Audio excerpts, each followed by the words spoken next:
Right, so a warm welcome to you. I brought you these interesting questions. They're emanating from the paper 2016, which is also important. And so the first one, this is just section A. The first one was reading what is meant by the term plebiscite. What is meant by the term plebiscite? Well, what should come into your mind when you hear the word plebiscite is the word referendum. Right? Every time you hear the word plebiscite, what should come into your mind is the word referendum, because plebiscite is also known as a referendum, and referendum is simply a direct vote by citizens on a particular issue or question, expressing their opinion, of course, or decision, expressing their opinion or decision on a matter. Okay, and this matter has to be of significant implications. This is simply a direct vote by citizens on a particular issue or question, expressing their opinion or a decision on a matter which is significant, right, or which has got significant implications. Take, for instance, you as a Zambian, all right, you are eligible to vote, right? And then there is a constitutional amendment. Are you aware that you are allowed to vote for a certain bill? There comes a time when the government, all right, when the government is inquiring from its citizens, right? There comes a time whereby the state is actually looking forward to hearing the voice of the people. So once that is put on the public domain, then that's what we call referendum, okay? And that's what we call plebiscite. And so the second question reads, in 2009, there was an election rerun in country X because no candidate won the presidential elections by an outright majority. In 2009, there was an election rerun in country X because no candidate won the presidential elections by an outright majority. Which electoral system was used in this situation? I'm pretty sure you've understood the question. It's saying there is a country where there was they held an election, but the outcome of this election was that no one won. So they had to go for a rerun.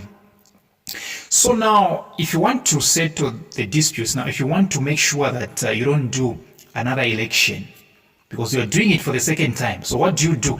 You have to come up with what we call a two-round system, or an absolute majority system, or simply say single-member majoritarian system, whereby 50% plus 1 is used. Yes, two-round system, absolute majority system, or the single-member majoritarian system. And number 3, state the quality of a good citizen that drives one to perform his or her duties honestly and diligently. Imagine you are a citizen and you work honestly and diligently. What quality do you portray? Ladies and gentlemen, this is what we call integrity. If you are a woman or a man of integrity, you make sure that you work honestly and diligently, even when nobody is watching what you're doing. Then you have what we call integrity. And of course, number 3, the answer is no other than integrity, for real. Number 4, distinguish a treaty from a declaration. A treaty from a declaration. What exactly is the difference between a treaty and a declaration? Well, when you are answering such a question, make sure that you use the words legally binding. Very important, actually. Legally binding. Okay? Because, yeah, for real. when they are checking out your answer, especially on this one, they'll make sure that they check if at all you've mentioned the words legal and binding. A treaty is a formal, legally binding agreement. Right? A formal, legally binding agreement between two or more nations. It's a formal, legally binding agreement between two or more nations. While a declaration is simply a statement of principles, it's a statement of principles or intentions that may or may not be legally binding. Okay? A declaration is a statement of principles or intentions that may or may not be legally binding. Number 5, Mrs. Nzumbu was awarded a contract of 50,000 to supply beans to Kamunga boarding school. However, this contract was awarded without following tender procedures. This type of corruption is known as what? So there is a person exhibited under the name Mrs. Nzumbu. She got a contract, okay, over 50,000 to supply beans to Kamunga boarding school. But for her to get this job, this contract, okay, she didn't get it with what we call tender procedures. Tender procedures are simply, let me say, it's a process, okay, which you are required to go through for you to get a contract. Mrs. Nzumbu didn't go through any process. A tender procedure is simply a process that you should go through before you can get a contract. Okay? For example, there must be some competition. Okay? Because there are people who can work, okay, who can have the same contract. So if at all there is no competition, you just get it without that contract being fought for. Okay, you and your friends have to fight for that. You have to go through a process for you to get it. Now, you just get it without going through any process. There's no competition whatsoever. There is no bidding. Okay? Then you are involved in a corrupt process. And this corruption is called procurement corruption. It's called what? Procurement corruption. All right? Number 6, a 12-year-old boy was fond of greeting the elders with his hands in his pockets. His mother told him to always kneel down when talking to the elders. The type of learning which the boy went through was an example of dash learning. Okay, you have a boy, and this boy is fond of greeting people with his hands in his pockets. Now you see this boy down to say, no, iwe, abakuru, kula abaposha so. Alright, ufuli wafukama, alright, kneel down when you are greeting them. Funiko gwa, ahono nyanje, so, ufuli olefukama. Funiko gwa, ufuli olefukama pakuposha abakuru, alright. So this type of learning, this type of education is called what? This is what we call formal learning. It's called what? Formal learning. Very important to know. Number 7, give one example of synthetic drugs. Give one example of synthetic drugs. I would love to believe that you know the meaning of the word synthetic. Synthetic simply means something like man-made, something God never made. There are things that God didn't make, actually. Yeah, there are things we call man-made. So synthetic, drugs are what you are seeing almost every day. Panadol, aspirin, all those are synthetic. Okay, yeah. Number 8, Mr. Shake. Okay, Mr. Shake went to several microfinancial institutions to an extent that he failed to pay for his daughter's school fees. Mr.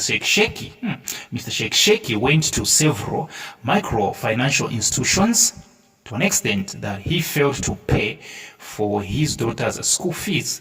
This situation shows that his debt became what? You go to many microfinancial institutions and yet you can't pay your bills. It's called what? It's called unimaginable. No, let's go with unmanageable. then that debt is called what? Unmanageable debt or unsustainable debt, or you can call it excessive debt or call it crushing debt. There's so many answers here. Crushing debt, excessive debt, unsustainable debt, unmanageable debt. All right. Number 9, mention any one element of crime. Elements of crime, right? There are so many, there are about 4 or 5. Number 1, there is what we call mens rea. Mens rea, M-E-N-S, then rea, R-E-A. Mens rea. Mens rea, M-E-N-S, R-E-A. Mens rea. There's also what we call actus reus. Actus reus, actus reus, A-C-T-U-S, actus, A-C-T-U-S. Then reus is R-E-U-S. So we have mens rea, actus rea. We also have what we call causation. We also have what we call causation. We also have what we call concurrence. So we have concurrence, causation, mens rea, actus reus. Okay? And number 10, the physical or emotional force involving men and women in which the female folks are usually the victim is known as what? The physical or emotional force involving men and women in which the female folks are usually the victim is known as what? It's called what? Gender-based violence. Gender-based violence. 11. Give 2 examples of a direct violence. Direct violence. Examples of direct violence. The word direct, let me say the words direct violence simply mean physical injuries, like physical violence, such as rape, physical assault, wife battering, all these rape, physical assault, wife battering, etc. At 12, Angela, aged 14, sells sexual services in order to pay for her school fees or meet her daily needs. Angela, aged 14, sells sexual services in order to pay for her school fees or meet her daily needs. So there is a girl, Angela, she does sexual ambiguity with deliberate intent so that she can get money. Okay, so she can get money, right, to pay for her school fees or make sure that her needs are met. What form of a child abuse is she engaged in? She's doing what we call child prostitution. That's the answer here. She's doing what we call child prostitution. 13. Indicators of a development are signs or measures that show that there is growth in terms of quality and quantity of goods and services produced and distributed. Indicators of a development are signs or measures that show that there is growth in terms of quality and quantity of goods and services are produced and distributed. Give any one measurable variable which is directly related to development. In short, they're asking for the measurable variables, okay, which are directed to development. Don't forget GDP, GNP, per capita income, HDI. GDP stands for gross domestic product. GNP stands for gross national product. We have per capita income. We also have what we call Human Development Index. Human Development Index, which is HDI. 14. A situation where the rainfall patterns in the southern part of Africa has become increasingly unreliable, causing droughts and floods, hence leading to high poverty levels, is called what? A situation where the rainfall patterns in the southern part of Africa has become increasingly unreliable, causing droughts and floods, hence leading to high poverty levels, is called what? This one should be called climate change or climate variability. All right, when the climate is changing. Yeah. Second last, identify the government department that is in charge of coordination, or let me say coordinating activities of all ministries and organizations that deal with the protection of the environment in Zambia and the sub-region. Identify the government department that is in charge of coordinating activities of all ministries and organizations that deal with the protection of the environment in Zambia and the sub-region. In short, they want you to mention the ministry, okay, that deals with environments. Okay, there's one, Ministry of Green Economy and Environment. Ministry of Green Economy and Environment. Ministry of Green Economy and Environment. There's also another one, Ministry of Environment, Tourism and Natural Resources. Ministry of Environment, Tourism and Natural Resources. The last one, explain the concept balance of payments. Explain the concept balance of payment. Balance of payment is simply the economic transactions between a country and the rest of the world. The economic transactions between a country and the rest of the world. The economic transactions between a country and the rest of the world come from our subtuitions.